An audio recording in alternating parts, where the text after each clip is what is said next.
لله الحمد لله رب العالمين والصلاة والسلام على سيد الأنبياء والمرسلين وعلى آله وأصحابه أفضل الصلاة وأكمل التسليم.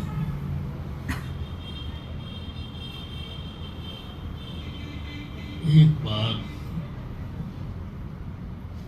کمال عشق و محبت کے ساتھ نذرانے درود و سلام بارگاہ سید الانام علیہ الصلاۃ والسلام میں پیش کرنے کی سعادت حاصل کریں. اللهم صل على سيدنا ومولانا محمد وبارك وسلم صلاة وسلاما عليك يا رسول الله.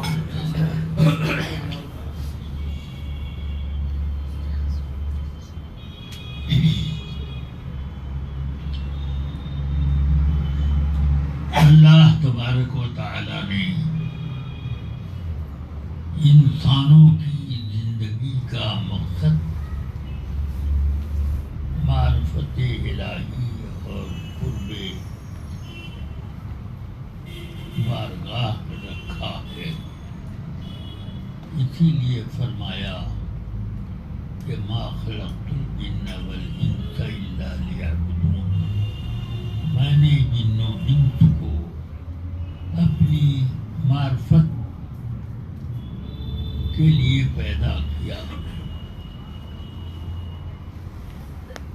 جیسا کہ سیدنا عبداللہ ابن عباس رضی اللہ عنہما نے اسی طرح پر اس آیت کی تفسیر کی جیسے میں نے ترجمہ کیا. فرماتے ہیں وما خلقت الجن والانس الا لیعبدون لیعرفون. تو اللہ نے ہمیں اپنی معرفت کے لیے پیدا کیا. اسی چیز کا نام ہے ایمان. اور اسی ایمان کی امانت کے لیے عدل میں اللہ تعالی نے ساری روحوں سے خطاب فرمایا. اور یوں اللہ تعالی نے اس واقعے کا ذکر کیا کہ ہم نے اپنی امانت پیش کی آسمانوں کے سامنے، زمین کے سامنے اور تمام دنیا کے پہاڑوں کے سامنے. تو فَأَشْفَقْنَ مِنْهَا، اس بوجھ کو سنبھالنے کا تصور کر کے ہی سب لرزنے لگے. فَأَبَيْنَ أَنْ يَحْمِلْنَهَا، اور اس بوجھ کو اٹھانے کے معاملے میں سب کے سب معذرت پیش کرنے لگے کہ ہم سے یہ بوجھ اٹھ نہ پائے گا. اور اللہ نے انسانوں کو پیش کیا تو انسان نے قبول کر لیا. انہ کان ظلوما جہولا، بڑا بھولا بھالا ہے آدمی کہ اس نے یہ بھی نہ سوچا کہ جہاں پر آسمان و زمین اور پہاڑ اپنی وسعت و گیرائی اور اپنی قوت برداشت کو کمزور سمجھیں اور کانپنے لگے، وہاں اس نے یہ بھی نہ سوچا. مگر اللہ نے فرمایا کہ یہ کام ہم نے کیوں کیا. تاکہ منافقین اور مشرکین کو اللہ عذاب دے اور مؤمنین و مؤمنات کو اپنی مغفرت سے نوازے، توفیق توبہ دے، اس لیے ہم نے کیا۔ لِيُعَذِّبَ اللَّهُ الْمُنَافِقِينَ وَالْمُنَافِقَاتِ وَالْمُشْرِكِينَ وَالْمُشْرِكَاتِ وَيَتُوبَ اللَّهُ عَلَى الْمُؤْمِنِينَ وَالْمُؤْمِنَاتِ إِنَّهُ كَانَ غَفُورًا رَحِيمًا۔ بہرحال اللہ تبارک و تعالی نے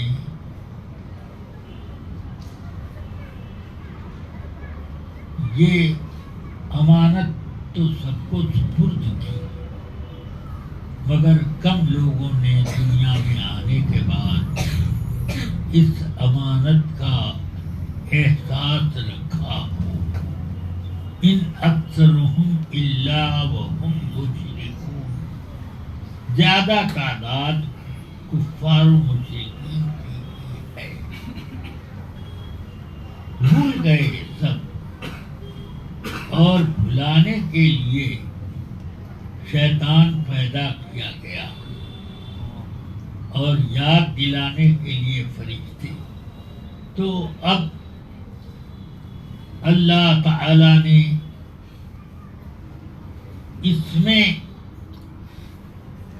اب انسانوں کی دو قسم کر دی، ایک اہل کفر جو عذاب سے کے مستحق ہیں، ایک اہل ایمان جو ابدی امان اور ابدی نعمتوں میں رہیں گے۔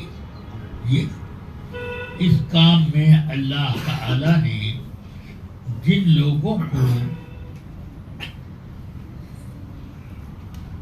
پیش رکھا، سب سے پہلے اللہ تعالی نے انبیاء کرام کو یہ منصب دیا کہ وہ اسی چیز کو لوگوں کی تعلیم میں شامل کریں اور اسی کے لیے وہ پوری جد و جہد اور مقصد زندگی بنائیں، اور چنانچہ ان لوگوں نے یہ سب کام انجام دیا۔ انبیاء کرام علیہم الصلوات والتسلیم، مگر ان کے ماننے کا معاملہ بڑا ٹیڑھا ہو گیا، اس لیے کہ انبیاء کرام کے ساتھ اچھا سلوک قوم انسان نے کم کیا۔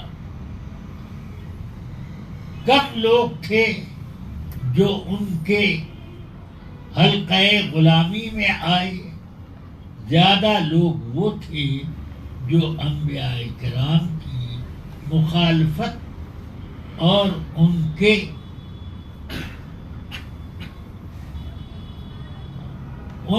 بتائے ہوئے طور طریقے اور ایمان کی دولت سے روکنے والے، انکار کرنے والے لوگ ہوئے۔ حدیث شریف میں آقا کائنات صلی اللہ علیہ وسلم نے فرمایا کہ انبیاء کرام قیامت کے دن تشریف لائیں گے۔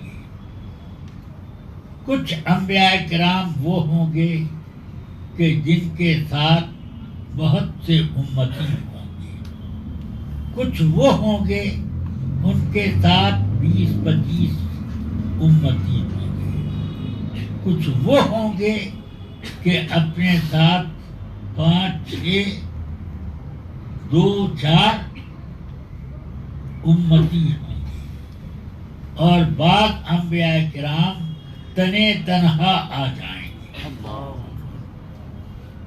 اکیلے آئیں گے۔ مگر کیا ان انبیاء کرام کا جو اکیلے آئے درجہ کم ہے؟ نہیں، ان کے مراتب وہ ہیں کہ کسی نبی کی شان جو کسی مخلوق کو نہیں مل سکتی. اللہ نے ان کو جو اپنا نائب بنایا یہ بہت بڑی بات ہے. فرماتے ہیں آقا کائنات صلی اللہ علیہ وسلم اللہ تعالی قیامت کے دن ایک امت ایسی ظاہر فرمائے گا کہ یہ ایک افق بھر گیا. تو دیکھ کر میں حیرت میں عرض کروں گا یا رب کیا یہ میرے امتی ہیں؟ فرمائے گا اللہ تعالی نہ تمہارے امتی نہیں، یہ عیسیٰ کے امت ہیں. دوسری طرف دیکھو تو اس سے بھی بڑی فوج نظر آئی، افق بھرا ہوا. تو میں نے عرض کی یہ میرے امتی ہیں کہ نہیں، یہ موسیٰ علیہ السلام کے امتی ہیں. میں اب پریشان عرض کروں گا یا رب تو میری امت کدھر گئی؟ اتنی بڑی بڑی امتیں، میری امت. فرمائے ادھر دیکھو. تو جب میں نظر اٹھاؤں گا تو پورا افق میری امت سے چھایا ہوا، ہر طرف میری امت ہے. فرمایا کہ جنت میں میری امت 1/4 ہوگی اور سارے انبیاء کرام کی امت 3/4. صحابہ خوشی میں اللہ اکبر کا نعرہ لگائیں گے. فرمائیں گے کیا تم اس بات پر خوش نہیں ہو کہ جنت میں 1/3 تم لوگ رہو گے اور 2/3 میں سارے امتی. تو اس پر اور خوشی ہوئی صحابہ کو. پھر اللہ اکبر کا نعرہ لگایا. فرمایا نہیں، آدھے تم رہو اور آدھے میں ساری امت جنت میں. تو اس پر اور خوشی صحابہ نے نعرے کے ذریعے سے ظاہر کی. اللہ کے رسول صلی اللہ علیہ وسلم فرمانے لگے کہ الحمدللہ میری امت جنت میں آدھے سے زیادہ ہو. کتنے انبیاء کرام آئے اور لمبی لمبی عمر والے آئے. نوح علیہ السلام نے اپنی نبوت کا اعلان جاری رکھا، تعلیم اور تربیت دیتے رہے. 950 سال کا ذکر قرآن عظیم میں. اتنی لمبی عمر کہاں ہوتی ہے؟ اکیلے انہوں نے 950 سال تبلیغ کی اور کل ان کے 20 امتی ہوئے اور باقی یا تو پتھر پھینکتے تھے یا گالیاں بکتے تھے. اور جب طوفان نوح آیا تو اس کی الگ ایک شان. فرمایا عرض کی حضرت نوح علیہ السلام نے کہ 950 سال تک میں نے ان کو ہدایت دی. اے اللہ انہوں نے ہدایت قبول نہ کری. رب لا تذر على الارض من الکافرین دجارا، اے اللہ اب ان کافروں میں سے کسی ایک کا گھر بھی باقی مت رکھ، سب کو تباہ کر دے۔ اللہ نے کشتی بنانے کا حکم دیا، دنیا میں سب سے پہلی کشتی جس کا کوئی نمونہ نہیں تھا۔ اللہ نے فرمایا اَنِصْنَعِ الْفُلْكَ بِأَعْيُنِنَا، ہماری نگرانی کے مطابق ایک کشتی بناؤ۔ اللہ جیسے جیسے فرماتا گیا اس طرح سے کشتی بن گئی۔ پھر اللہ نے حکم دیا آسمان کو بارش برسا، زمین پانی ابال، وہ طوفان آیا ہے کہ ویسا طوفان دنیا نے دیکھا ہی نہیں، ساری زمین ڈوب گئی،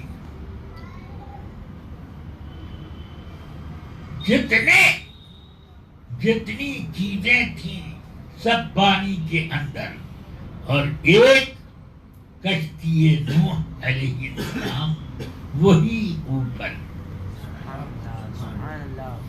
بتایا جاتا ہے کہ اس وقت خانہ کعبہ کو اللہ تعالی نے اٹھا کر اوپر، طوفان سے بھی اوپر ہوا میں معلق کر دیا۔ سبحان اللہ۔ بہرحال یہ تھا۔ اب ان انبیاء کرام کا وقت پورا ہوا، اور جب میرے آقا سرور کائنات سے میں تشریف لائے تو یہ فرماتے ہیں کہ اگر موسیٰ جیسے جلیل الشان نبی رسول اپنی حیات ظاہری میں ہوتے تو وہ بھی میری پیروی کرتے، یعنی امتی کرتے۔ تو سب سے زیادہ اللہ تعالی نے جلالت شان آپ کو دی۔ ہر نبی پر ایمان لانا مومن ہونے کے لیے ضروری، اور آقا کائنات محمد رسول اللہ صلی اللہ علیہ وسلم کی تصدیق میں سارے نبیوں کی تصدیق ہوتی ہے۔ اللہ تعالی نے قرآن حکیم میں فرمایا کہ ہم نے تمام روحوں سے یہ ارشاد فرمایا الست بربکم، کیا میں تمہارا رب نہیں؟ یہ سب سے پوچھا گیا۔ قالوا بلا، سب بولے ہاں ہاں، مگر دنیا میں آنے کے بعد کتنے کو یاد ہے؟ ایک یہ ہے عالم ارواح میں۔ دوسری بات یہ ہوئی وَإِذْ أَخَذَ اللَّهُ مِيثَاقَ النَّبِيِّينَ لَمَا آتَيْتُكُم مِّن كِتَابٍ وَحِكْمَةٍ ثُمَّ جَاءَكُمْ رَسُولٌ مُصَدِّقٌ لِّمَا مَعَكُمْ لَتُؤْمِنُنَّ بِهِ وَلَتَنصُرُنَّهُ قال أأخذتم على ذلكم إصري قالوا بلى قال أأخذتم على ذلكم إصري قالوا أقررنا قال فأنا فاشهدوا وأنا معكم من الشاهدين۔ فرمایا کہ اپنے بارے میں تو سب سے میثاق لیا، مگر جب رسول پاک کا معاملہ آیا تو اللہ تعالی نے انبیاء کرام کی روحوں کو جمع کر دیا اور فرمایا اے نبیو، جب میں تم کو دنیا میں بھیجوں اور کتاب و حکمت دے دوں اور پھر تمہارے بیچ میں آ جائیں آخری نبی تمہاری کتابوں کی اور تمہاری تصدیق کرتے ہوئے، تو تم سب ان پر ایمان لاؤ گے اور ان کی مدد بھی کرو گے۔ ضرور ضرور لتؤمنن بہ، ضرور ضرور آپ سب کو ان پر ایمان لانا پڑے گا اور تم سب کو ان پر ان کی ضرور ضرور مدد کرنی ہوگی۔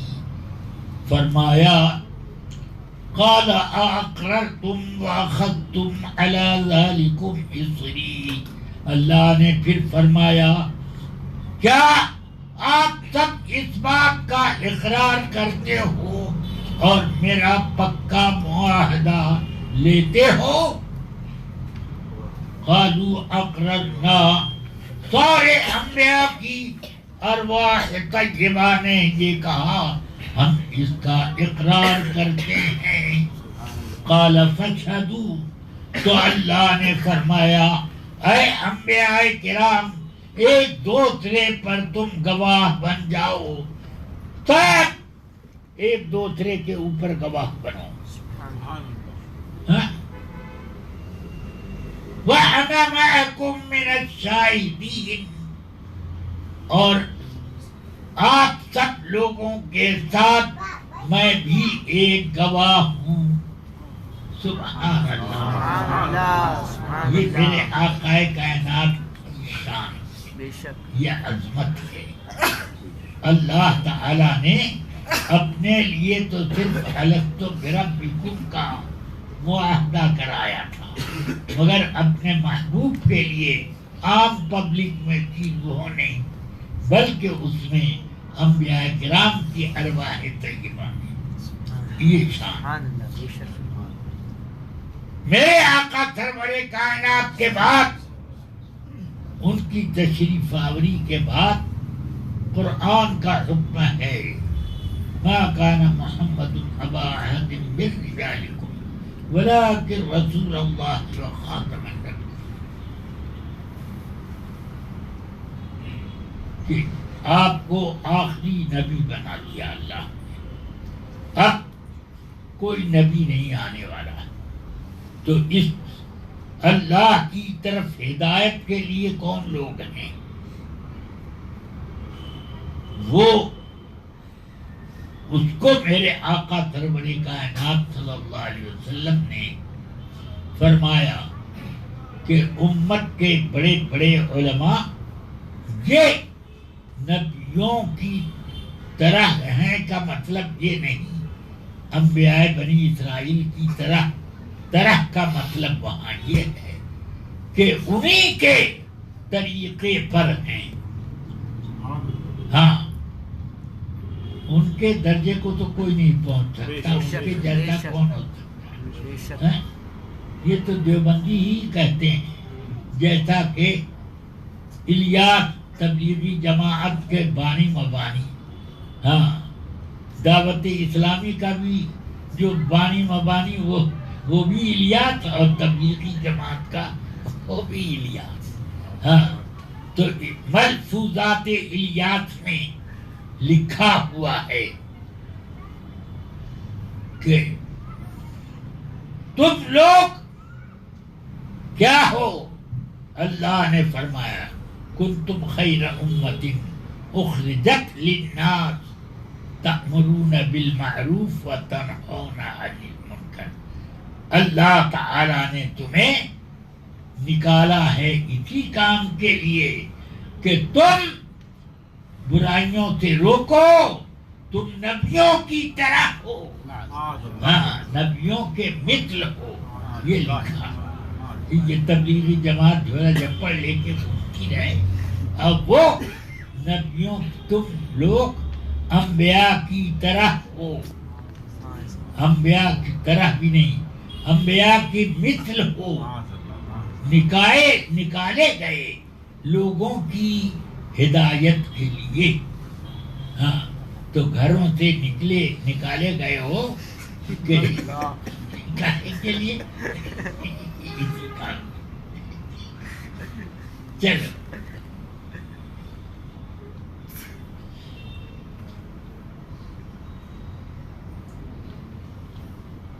ان علماء میں ہمارے سیدنا اعلی حضرت رضی اللہ تعالیٰ عنہ کو بھی اللہ نے ایک شان دی. این سعادت بزور بازو نے دانا بخشت خدائے بخشتا. میرے سیدنا اعلی حضرت رضی اللہ تعالیٰ عنہ بچپن سے اپنے اندر ایک نرالی شان رکھتے. 4 سال کی عمر میں آپ نے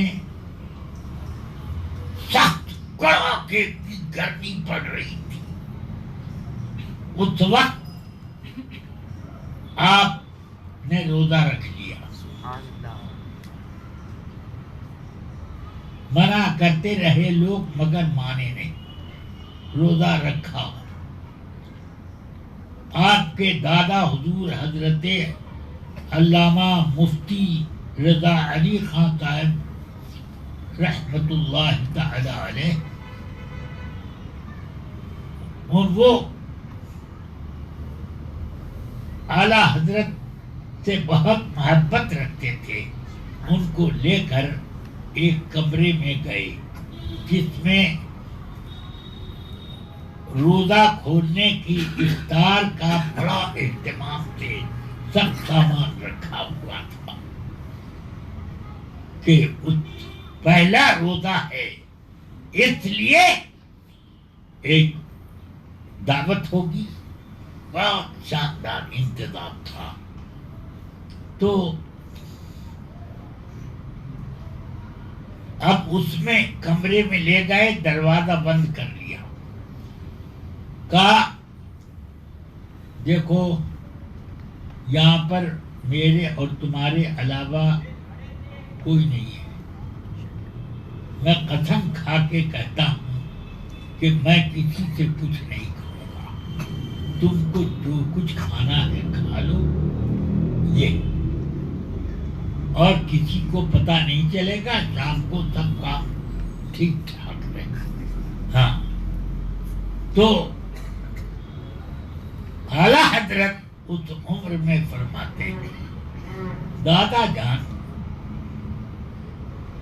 کوئی دیکھے کہ نہ دیکھے، مگر جس کے لیے میں نے روزہ رکھا ہے وہ تو دیکھ رہا ہے، وہ تو دیکھ رہا ہے. میں کہیں بھی چھپ کر کے کھاؤں پیوں تو وہ تو دیکھ رہا ہے. میں ہرگز نہ کھاؤں گا. میں نے اس کے لیے روزہ رکھا ہے، روزے سے رکھوں گا. اب آپ ذرا سوچو اتنے چھوٹی سی عمر میں اور اس طریقے کا جواب یہ بڑے بڑے مولانا لوگوں کو سمجھ میں نہیں آئے گا. سمجھ میں آئی نا؟ وہ پیدائشی طور پر معرفت لے کر آئے تھے.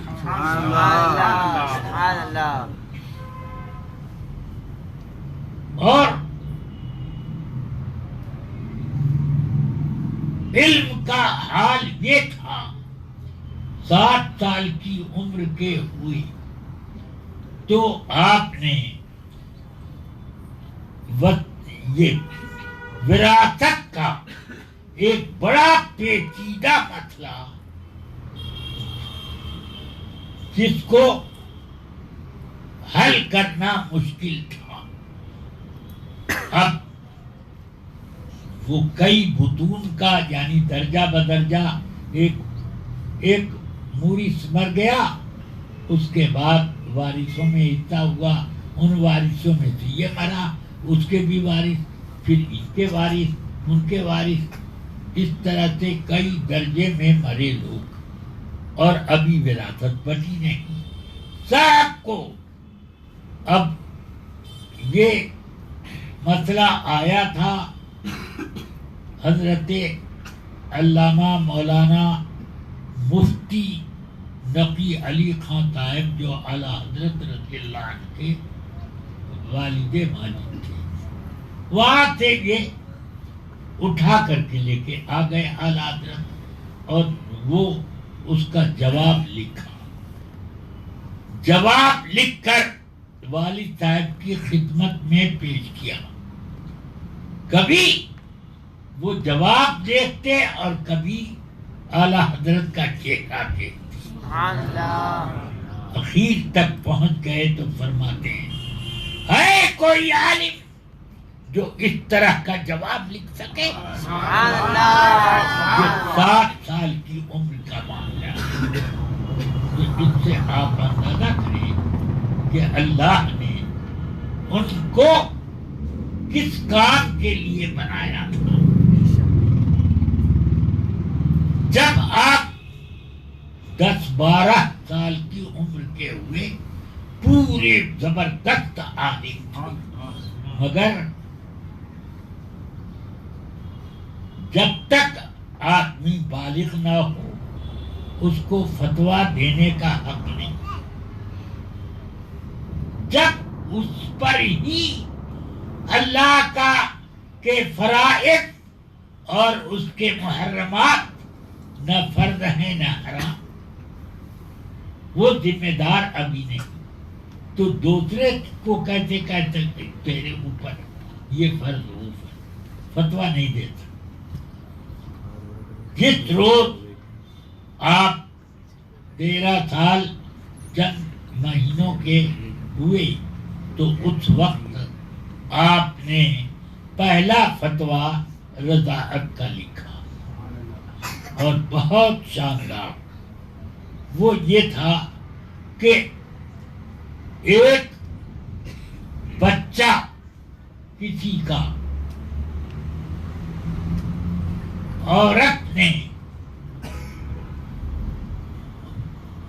کسی عورت نے لیا اور اس کا دودھ اس کی ناک میں گیا، اندر چڑھ گیا.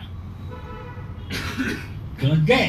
اس طرح سے جیسے کہ ناک میں پانی چڑھانے سے آدمی کے حلق میں پانی پہنچ جاتا ہے، اسی طرح چڑھ گیا. تو کیا وہ عورت اس کی رضاعی ماں ہوئی کہ نہیں؟ اعلیٰ حضرت نے باضابطہ یہ رضاعت کا مسئلہ کتابوں کے حوالے سے، جزیات کے حوالے سے یہ لکھا کہ دودھ چاہے منہ سے پیا جائے چاہے ناک سے، رضاعت ثابت ہو جائے گی، وہ اس کی رضاعی ماں ہو گئی. لہذا اس بچے کو بڑے ہونے کے بعد اس عورت کی بچی سے نکاح میں نہیں کیا جا سکتا. سمجھ میں آئی بات؟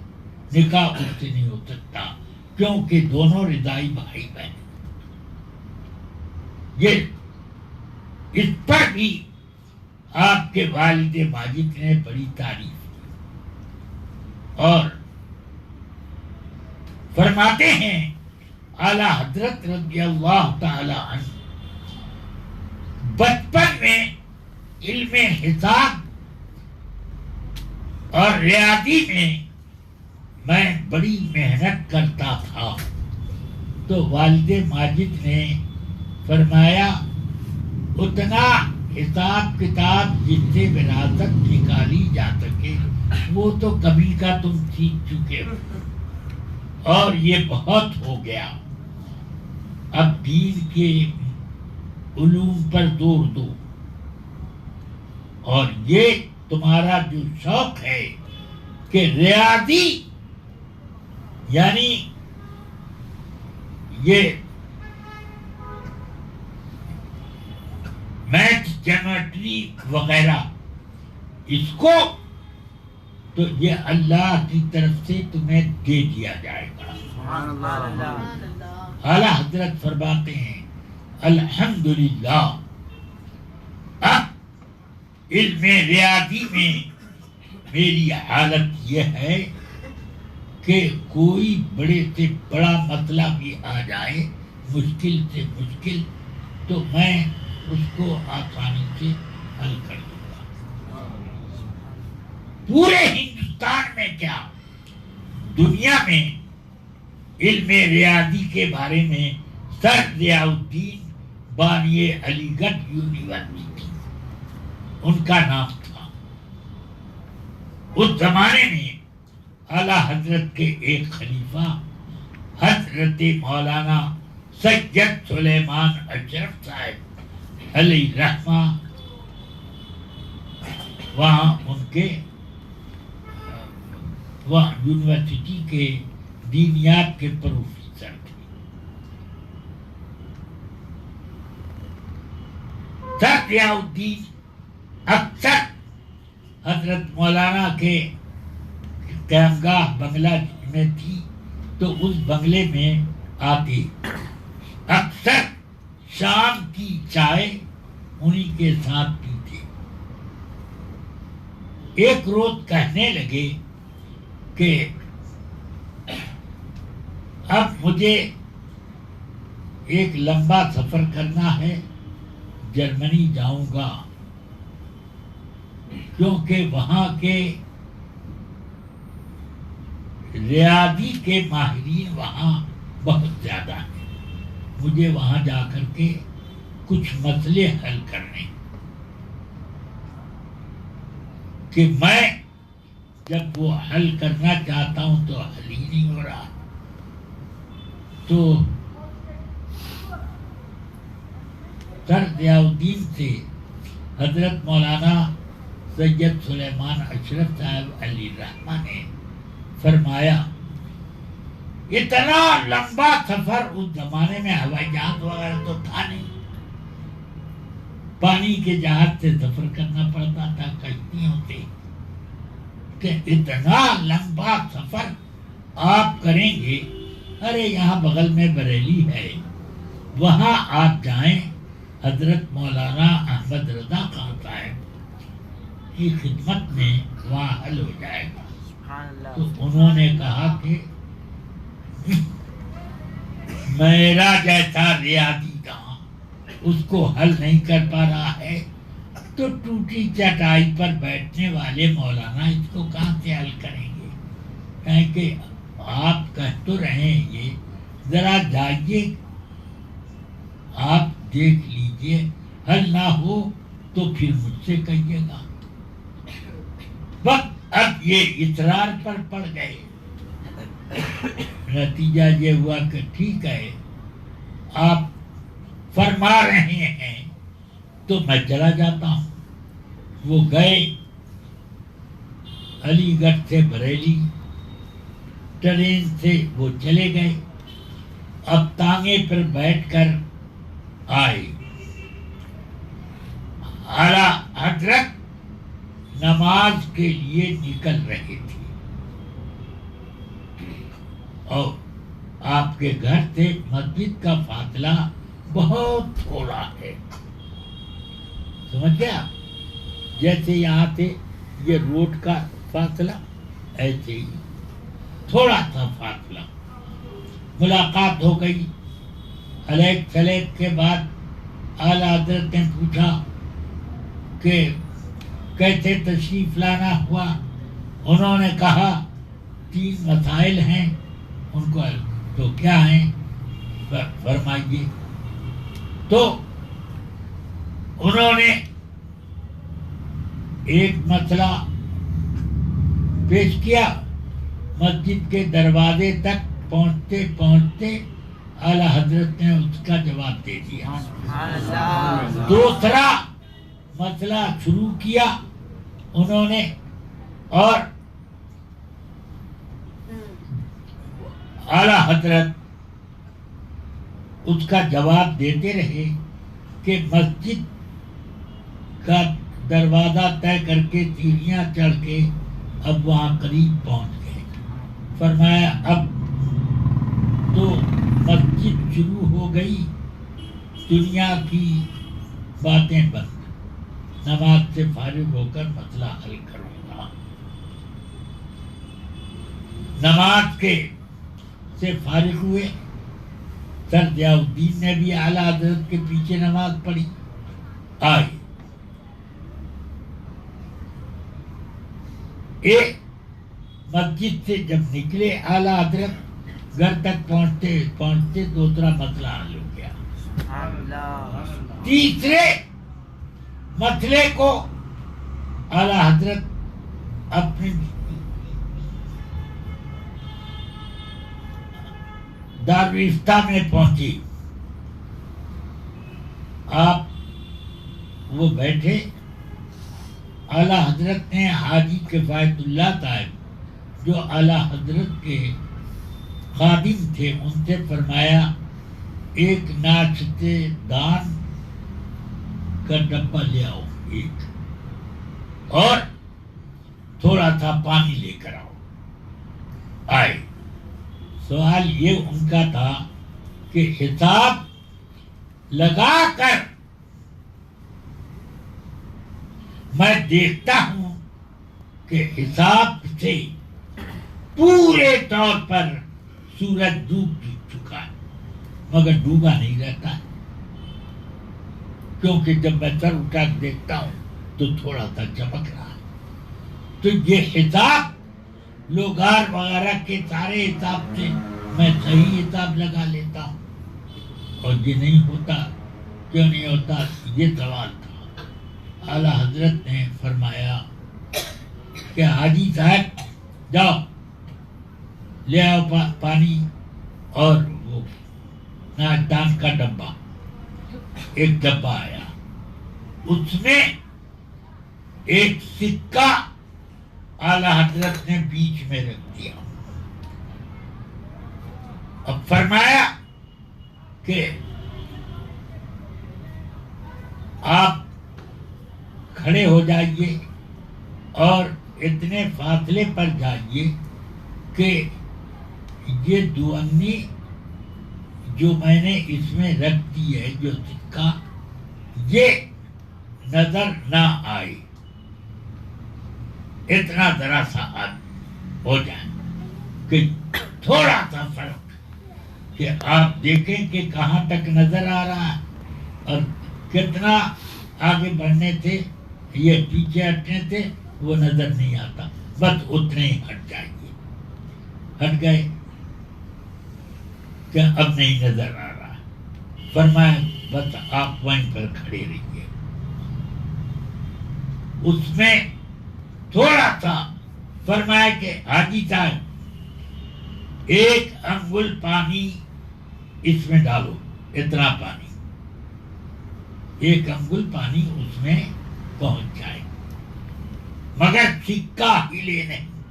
ایسے پانی ڈالنا, سکہ ہلے نہیں, جہاں ہے وہی نہیں. پانی ڈالا. فرمایا اب نظر آ رہا ہے کہ نہیں, وہیں کھڑے تھے, وہاں نظر تو آنے لگا. تو فرمایا تھوڑا پھر ہٹ جائیے پیچھے, کہ اب کہ نہیں نظر آ رہا ہے. تو کہا ایک انگل اور پانی بڑھائیے, نظر آنے لگا.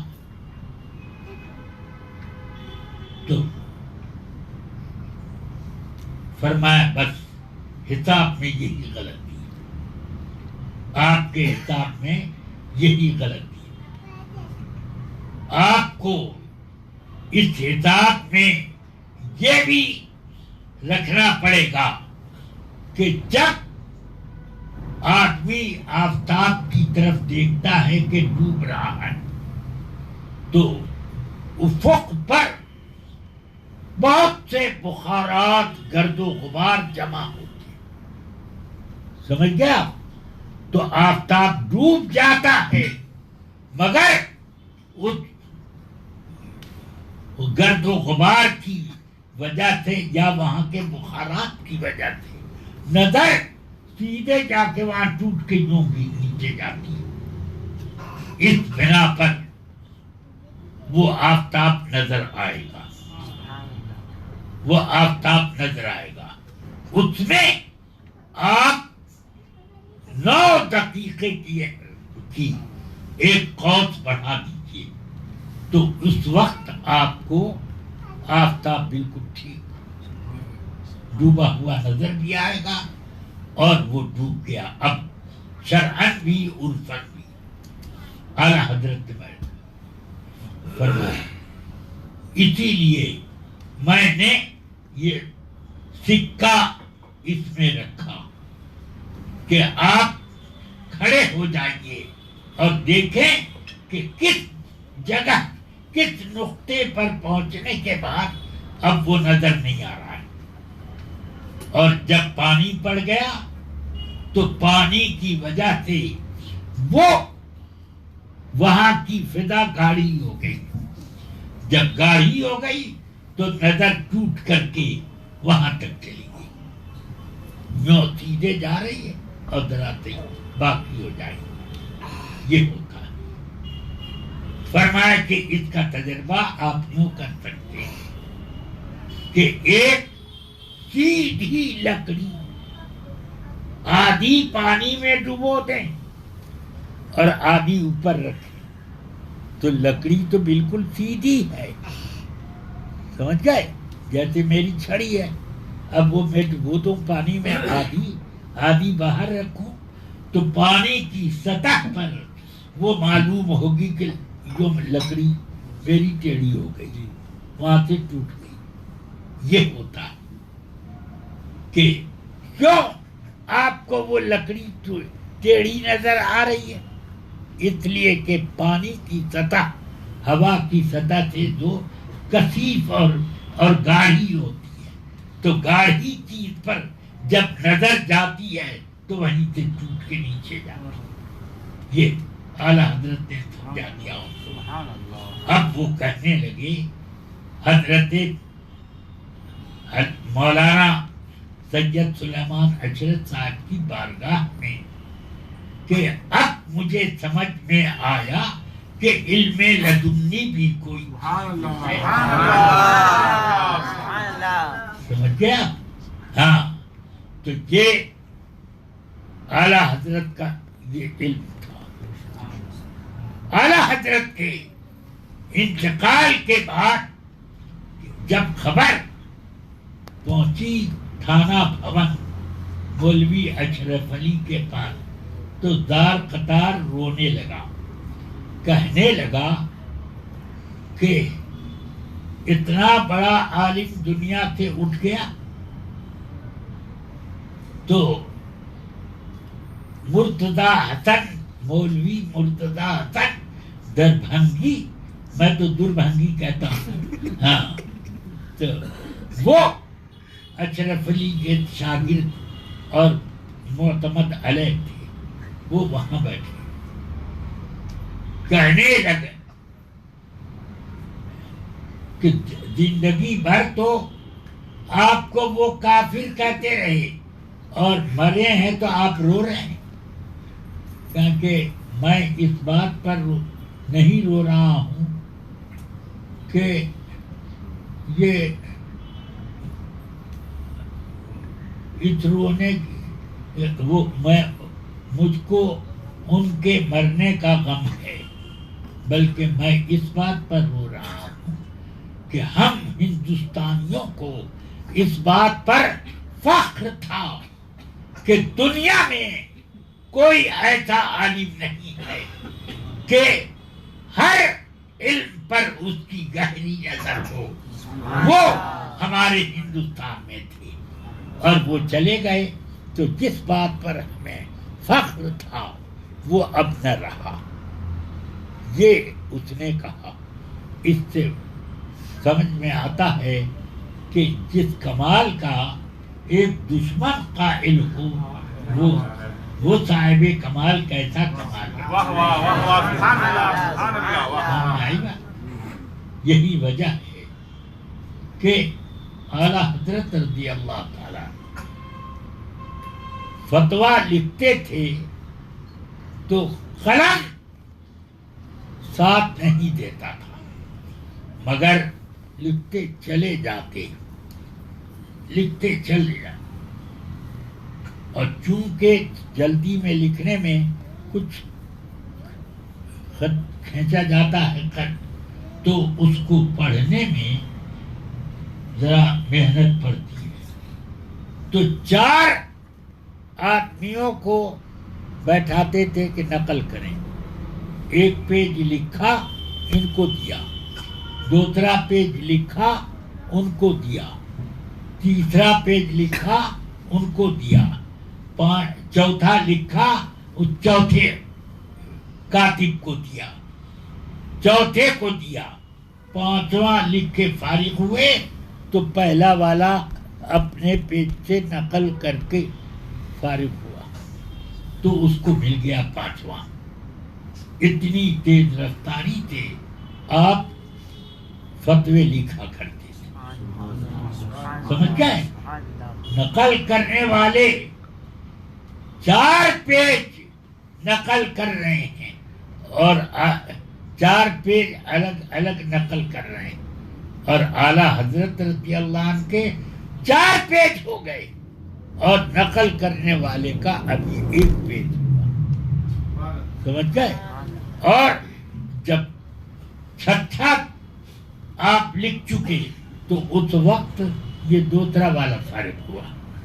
یہ شام تھی آپ کے فتویٰ نویس، سبحان اللہ، اتنی تحریر، یہ ایک تو یہ ہے، اور شان یہ فتویٰ لکھنے کی کہ سبحان اللہ ان فتووں کی مثال نہیں ملتی، جن کی بنا پر حرمین طیبین کے علماء نے فرمایا لو رآہ ابو حنیفہ، اگر ابو حنیفہ ان کو پا جاتے تو لعدہ فی اصحابہ، تو اپنے خاص شاگردوں کی صف میں بٹھاتے۔ حضرت امام ابو یوسف، امام ظفر، امام محمد، امام داؤد طائی، امام عبداللہ ابن مبارک، امام حسن ابن زیاد، ایسے ایسے بڑے بڑے اپنے شاگردوں کے ساتھ بیٹھاتے ہیں۔ یہ سیدنا اعلیٰ حضرت رضی اللہ تعالیٰ عنہ کی شان۔ نوٹ کے مسئلے کو ابھی مولانا ابو یوسف نے ذکر کیا، نوٹ پیدا ہوا تو اس کا ایک بہت مختصر جواب اعلیٰ حضرت نے یہاں ہندوستان میں ایک سوال آیا تھا تو لکھا، وہ جواب سوال کے گھومتے گھومتے لکھنؤ کے مولانا عبدالحی صاحب تک پہنچا۔ انہوں نے اس چھوٹے سے مختصر سے جواب کا پر تنقید لکھی اور کہا کہ نوٹ کو نوٹ نہیں کہنا چاہیے، یہ اصل میں سمن خلقی کی طرح ہے، بلکہ سمن خلقی ہے، لہذا اسی کے ساتھ یہ رہے گا۔ سمن خلقی سونا اور چاندی کو کہتے ہیں، سمجھ گئے؟ تو وہ نوٹ کو سونا چاندی بتا رہے ہیں۔ اعلیٰ حضرت نے یہ لکھا کہ یہ سمن اصطلاحی ہے، یعنی اس کو آدمیوں نے خود اپنے طور پر قیمت کی جگہ رکھ دیا۔ جس طرح اگر کسی تانبے کے ٹکڑے کو آدمی پیسہ بنا کر اگر 10 پیسے میں بیچے تو 10 پیسے میں خریدنا بیچنا جائز ہے، اسی طرح جبکہ یدم بیدن، تو اسی طرح یہ۔ تو اب یہ مسئلہ اعلیٰ حضرت جب حرمین طیبین پہنچے تو وہاں کے علماء نے، وہاں بھی نوٹ چھپ چکا تھا، تو وہاں کے علماء نے 12 سوالات نوٹ سے متعلق تیار کیے، اعلیٰ حضرت کو پیش کیے. اعلیٰ حضرت نے جھٹ پٹ ایک رسالہ، ایک کتاب تیار کر کے آپ نے دے دی. اب وہ کتاب حضرت مولانا مفتی سید اسماعیل صاحب جو کتب خانے کے ماہر تھے، وہ کتب خانے جو مکہ معظمہ کا کتب خانہ تھا اس کے وہ لائبریرین تھے، ہیڈ لائبریرین. وہ اعلیٰ حضرت کے بہت محترم، ان کے علم کا اعتراف بہت جم کے کرتے تھے. انہوں نے جلدی جلدی اس کو نقل کیا، نقل کر کے انہوں نے اپنے اس کتب خانے میں رکھ دیا اور رجسٹر میں درج کر دیا. ایک روز وہاں کے مکے کے مفتی اعظم شیخ صالح کمال رحمت اللہ علیہ آئے، رجسٹر دیکھا، انہوں نے نوٹ کے مسئلے کا ایک رسالہ فہرست میں پایا. انہوں نے مانگا، یہ لیا. اعلیٰ حضرت فرماتے ہیں وہ آئے، بیٹھ گئے، اور میں بھی دارالفتہ سے کتاب لے کر وہ اسی مکتبے سے یعنی لائبریری سے کتاب لے کر ایک کونے میں بیٹھ کے پڑھ رہا تھا. وہ آئے اور مجھ سے تھوڑے سے فاصلے پر وہ بھی بیٹھ کے میرا رسالہ پڑھنے لگے. پڑھتے پڑھتے اپنا ہاتھ ران پر یوں مارا اور کہتے ہیں این کان من هذه الجزئیت شیخنا. یہ جزیہ جو انہوں نے لکھا ہے امام ابن حمام سے کہ ولو باء کاغذۃ بالالف جاد ولم یکرہ، کہ اگر کاغذ کا ایک ٹکڑا 1000 اشرفی میں بیچا جائے، خریدا جائے تو بے کراہت جائز ہے. یہ جزیہ اعلیٰ حضرت نے نوٹ کے قیمت ہونے پر یہ پیش کیا تھا کہ ولو کا امام ابن حمام 500 سال پہلے لکھ چکے تھے یہ جزیہ، اور اعلیٰ حضرت نے اس جزیے کو اپنے سوال کے جواب میں اپنے جواب میں وہ لکھا. تو اب وہ مفتی اعظم وہاں کے وہ ایسے ران پر ہاتھ مار کر کہتے ہیں یہ جزیہ ہمارے بزرگ شیخ، ہمارے استاد الاساتذہ، ان کو کیوں نہیں ملا؟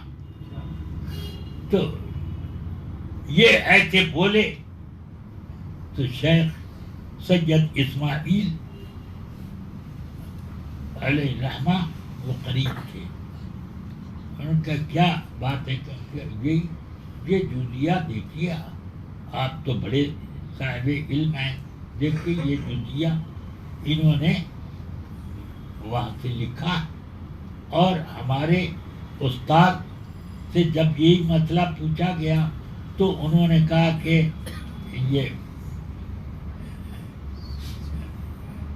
یہ جو ہے اس کا جواب میرے پاس ابھی نہیں، غور کروں گا تب میں جواب دوں گا نوٹ کے بارے میں. اور اعلیٰ حضرت نے یہ لکھا تو اس پر شیخ مولانا محمد اسماعیل علیہ رحمہ فرماتے ہیں کہ آپ کی ملاقات ان سے ہے کہ نہیں؟ تو کہ یہ بیٹھے ہوئے ہیں، ملاقات کرائی.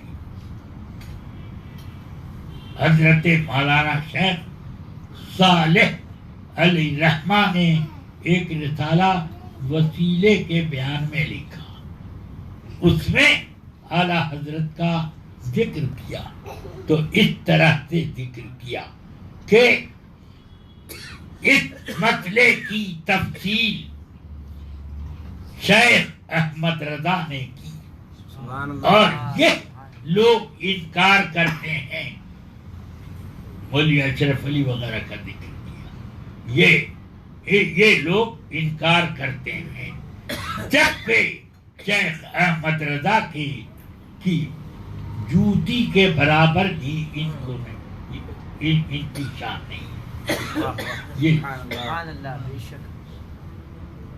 اس طرح سے۔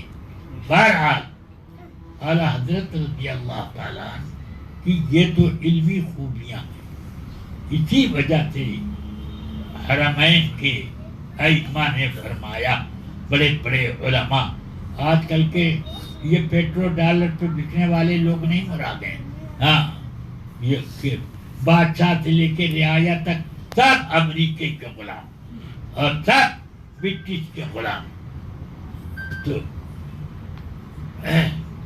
وہ لوگ نہیں، وہ تھے وہ کہ حکومتیں ان کے اشاروں پر بدلتی تھی، ہاں، تو وہ لوگ اعلیٰ حضرت کا بڑا ادب کرتے۔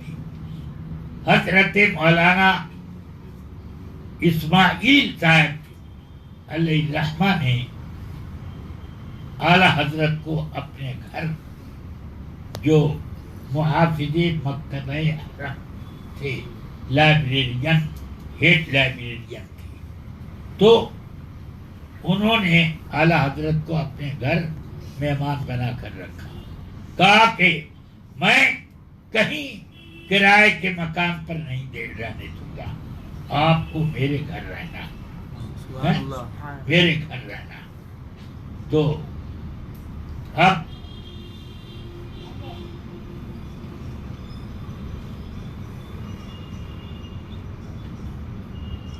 فرمانے لگے، اسی درمیان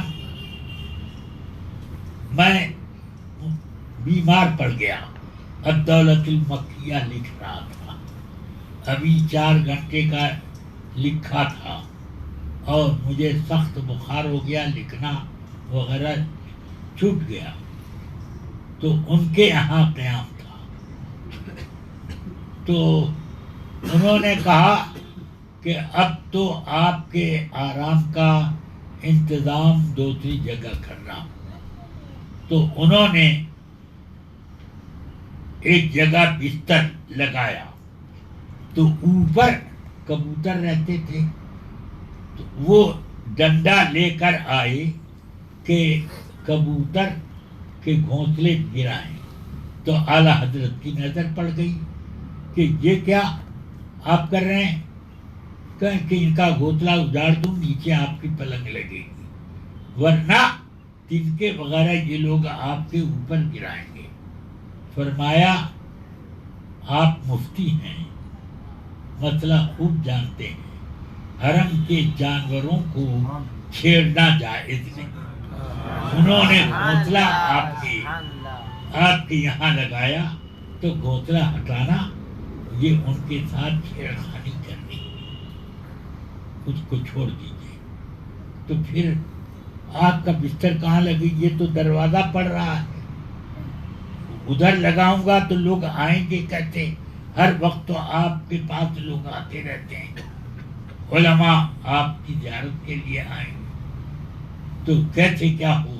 فرمایا یہیں لگائیے، یہیں لگائیے میرا بستر، لوگ آئیں گے ادھر سے، آ کے ادھر بیٹھیں گے۔ تو خیر بستر وہاں لگا۔ دوسرے روز کیا دیکھا گیا، سارا گھونسلہ کبوتر اپنے سے اٹھا کے ادھر دروازے کے پاس، تو حضرت مولانا سید اسماعیل صاحب علیہ الرحمہ فرمانے لگے، ہم لوگ جتنا آپ کو پہچانتے نہیں ہیں، اس سے زیادہ یہ کبوتر آپ کو پہچانتے ہیں۔ سبحان اللہ سبحان اللہ.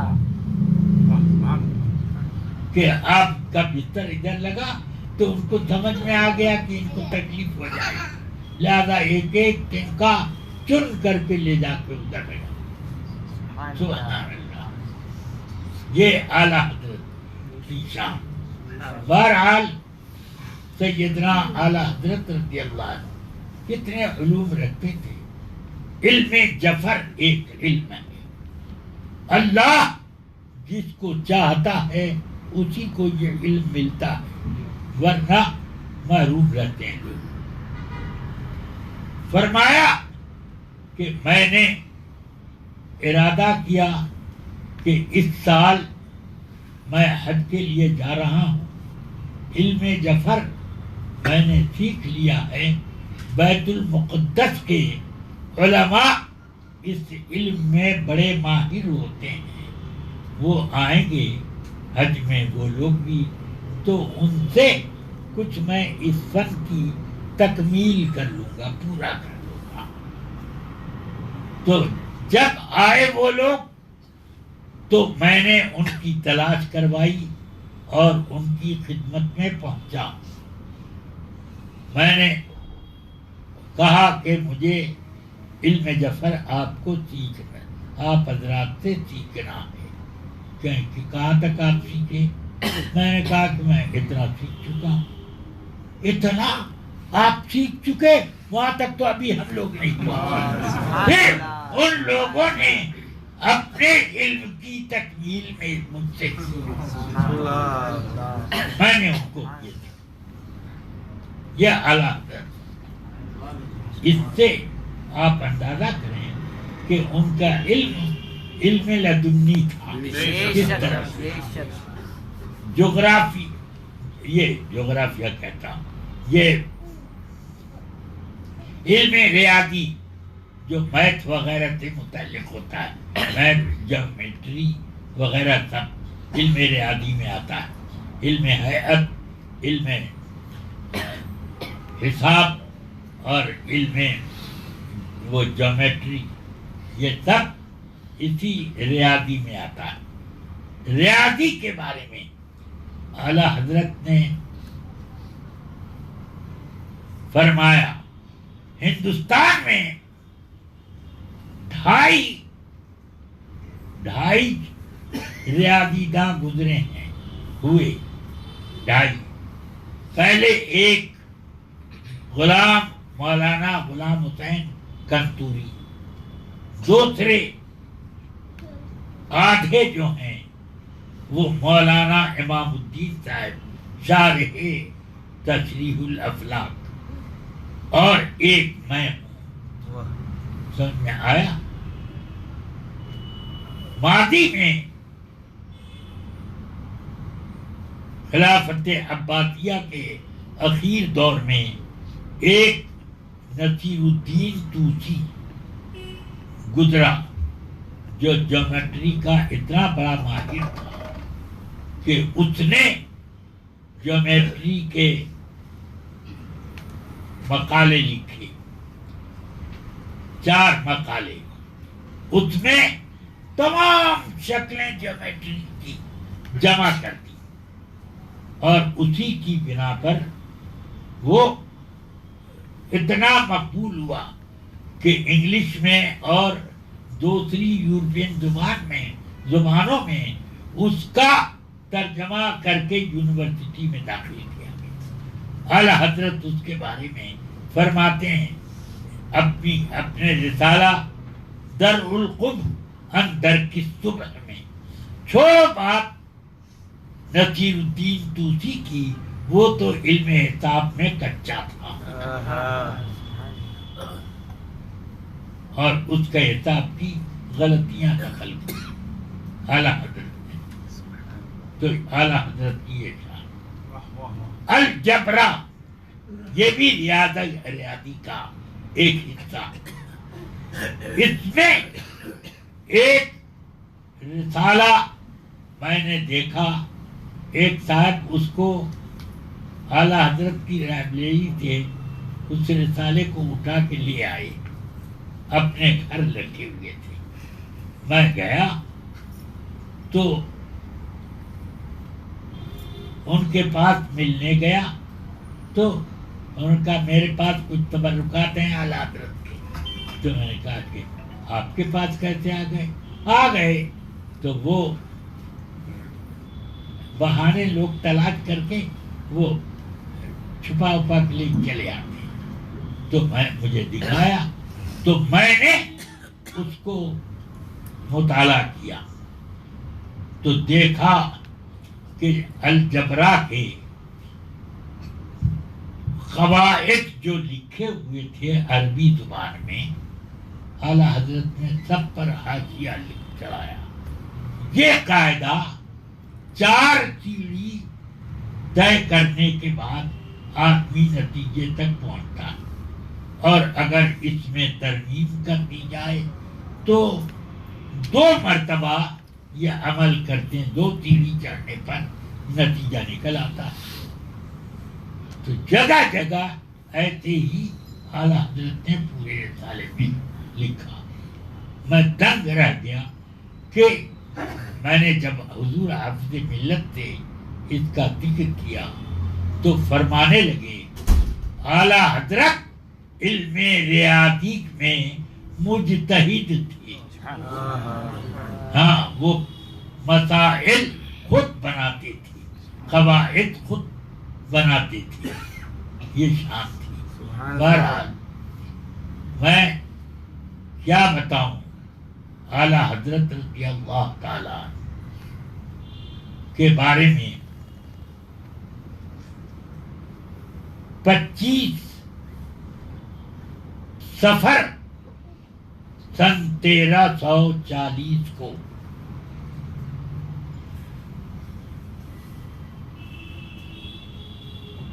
شام کے ایک بزرگ نے خواب دیکھا دوپہر کے وقت کہ سرکار دو عالم صلی اللہ علیہ وسلم کھڑے ہوئے ہیں اس طرح پر جیسے کسی کا انتظار کر رہے ہوں.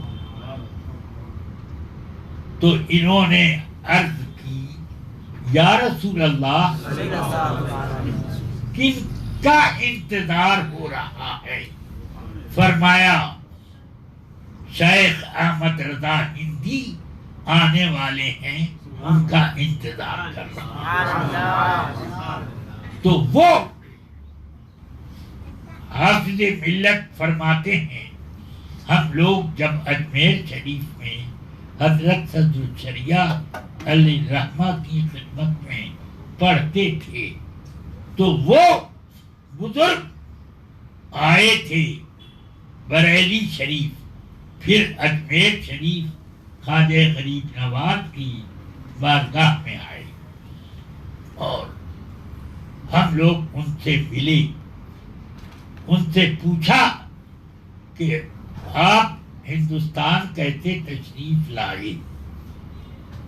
اس زمانے میں چونکہ علماء عرب کی آمد ہندوستان میں شاد نادر ہوتی تھی.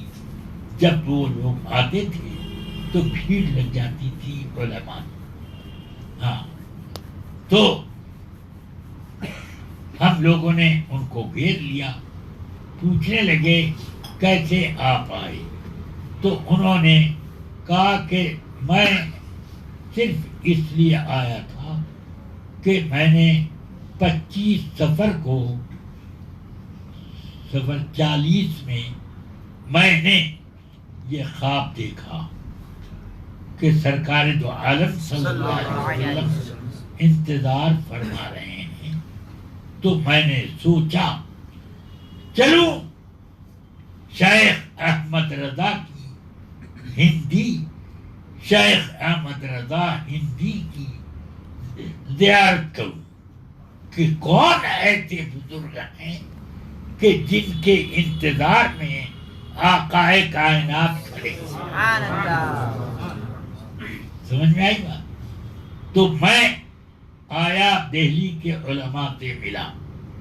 میں نے وہاں پوچھا تو ان لوگوں نے مجھے بتایا 25 سفر 40 میں تو وہ رخصت ہو گئے دنیا سے. اسی تاریخ کو اسی وقت انتقال کے وقت اعلیٰ حضرت کا میرے آقائے کائنات انتظار تھا.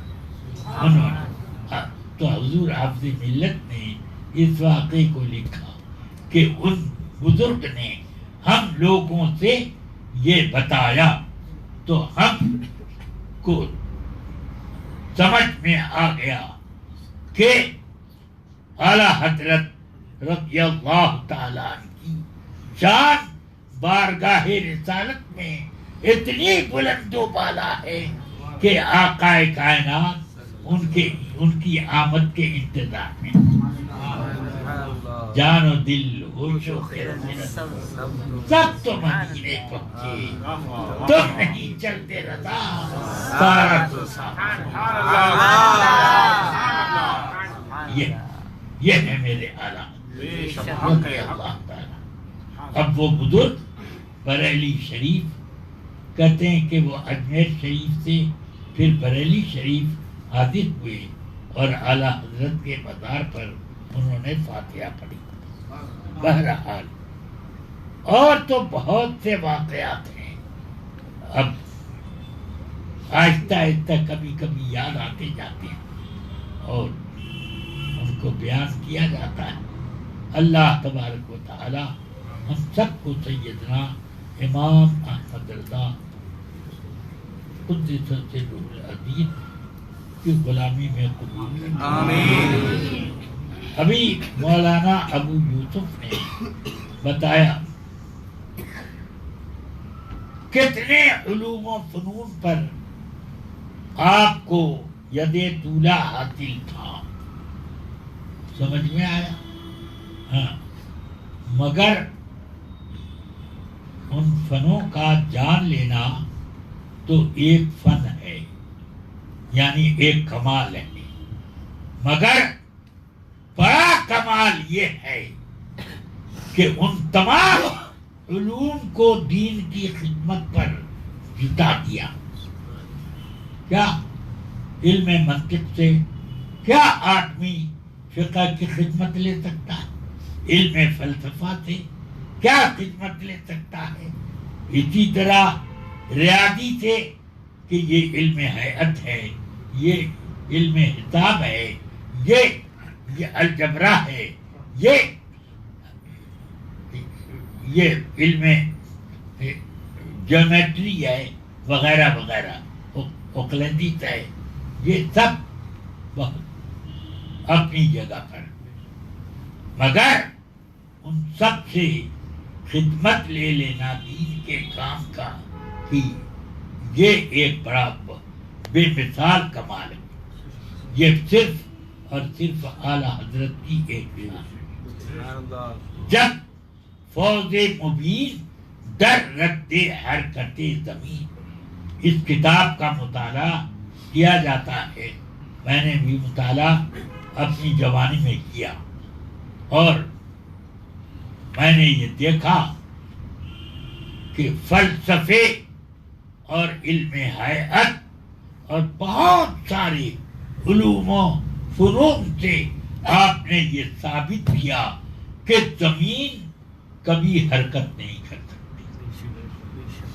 حرکت کی چیز ہی نہیں ہے یہ, بلکہ یہ ستارے جو ہیں یہ خود حرکت کرتے ہیں زمین کے ارد گرد, ان کی حرکت کی چالیں الگ ہیں. اس طرح سے اعلیٰ حضرت نے حرکت زمین کے خلاف ایک یہ لکھا اور اس سلسلے میں بہت تفصیلات اس وقت ایک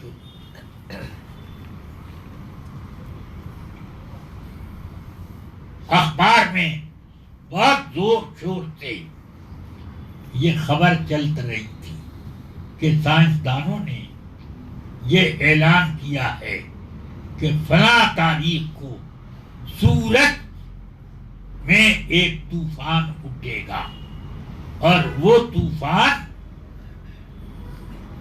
فلاں تاریخ کو زمین کو اپنی لپیٹ میں لے لے گا، اور جس میں زمین کا بہت سا حصہ تباہ ہو جائے گا، بالکل آگ کی نظر ہو جائے گا۔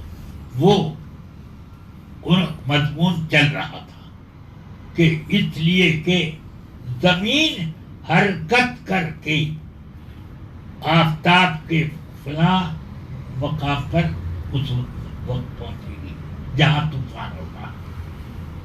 سمجھ میں آئی بات؟ یہ تو اعلیٰ حضرت نے اس کا بھرپور رد کیا۔ اللہ کا شکر ہے کہ ہم لوگوں کے سامنے اے اعلیٰ حضرت نے ایسے ایسے خزانے رکھ دیے کہ جن خزانوں کی وجہ سے ہم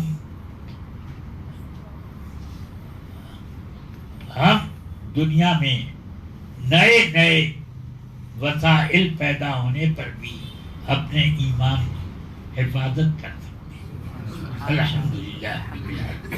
اعلیٰ حضرت کا بڑا کمال یہ ہے، سب سے بڑا آپ کا فیضان یہ ہے کہ ہندوستان میں ایمان کی دنیا میں زلزلہ آ گیا تھا، اس زلزلے کو بھگانے کا کام اعلیٰ حضرت نے کیا۔ اعلیٰ حضرت نہ ہوتے تو آج نہ جانے